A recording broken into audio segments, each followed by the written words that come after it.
Okay, I did a video the other day on Freeborn's cope and pattern sets. I'm gonna finish it up. I overlooked one thing. I didn't make it very clear. Freeborn tool offers a eased edge feature that you can get with their cope and patterns. And let me just pull this out. What they mean, where the groove, the stick cut, it's got a radius at the top and the bottom. If you look real close here, you can see how this cutter has got a shoulder, top and bottom. And when you make your stick cut, that's cutting the groove. Oh, don't have a wood sample, I'm sorry. I'm going to get you one here. This cuts the groove depth of 3/8 and it radiuses the top and the bottom, so when you go to put your panel in, it goes in easier. Another good thing, if the moisture content's not exactly right, and some woods have a more tendency to splinter than others, this gets away from that splintering. Instead of having to take sandpaper and go along, you don't have to do that when you use an eased edge set. The important thing to do, no matter who you buy it from, be very careful. Make sure when it arrives that this slotting cutter is in between the gullet of the top cutter and the bottom cutter, because Freeborn's cutters are indexed off the hub. And you say, well, exactly what's that mean? It means that if you were to mic this cutter right here, it's about 30 thousandths higher than the hub. And believe you me, you can't believe the number of people I have sold these sets to.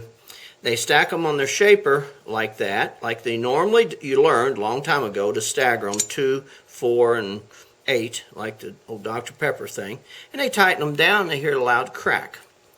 The shoulder here, I didn't put it between here. See, it's a little hard to see, but from the angle I've got, there's a gap here. So, like I said, it's about 30 thousandths, and this cutter here and that cutter is resting on this carbide. So when you put it on your spindle and you tighten that nut down, you'll hear a loud pop. So you must ensure, employees or yourself, whatever, that you put this cutter right in the gullet of that cutter, not on staggered. See how those wings are staggered, which is what you've always done. You can't do that. You're going to break your cutter. I've got them back, and I've actually, believe it or not, the carbide would hold together and they get a horrible fit. You say it's off about a 1/16 of an inch. Well, reason is this cutter was stacked on those. So you want to make sure that it's in the gullet. The cope side is not a problem, fortunately. You've got a radius right here and a radius right there on those corners, and that you can put them all around top each other. You can stagger them what they are, whatever you want to do, because this hub is hitting this hub, and the carbides do not hit the bodies of the cutters.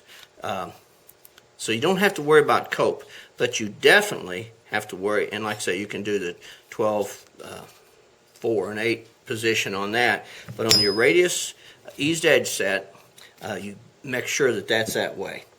Now, one other good thing is that they offer all of their center cutters, just like in the regular non-eased edges, all the way up to 1/4 by 5/8. In fact, you can see this. See how long that groove is there? And then it's got the shoulder here. And if you mic that, you're going to find it's about 60 thousandths higher than the hub. So when you put your hub against the hubs, and if you don't put this in the gullet of the cutter, you're going to end up breaking your cutter. But they have the eased edge in all of their different sets, all 13 different cope and patterns, or 15, I forget how many there are. You can get them with eased edges and with the different 9 different size tongues. So be cautious on eased edges. Thank you.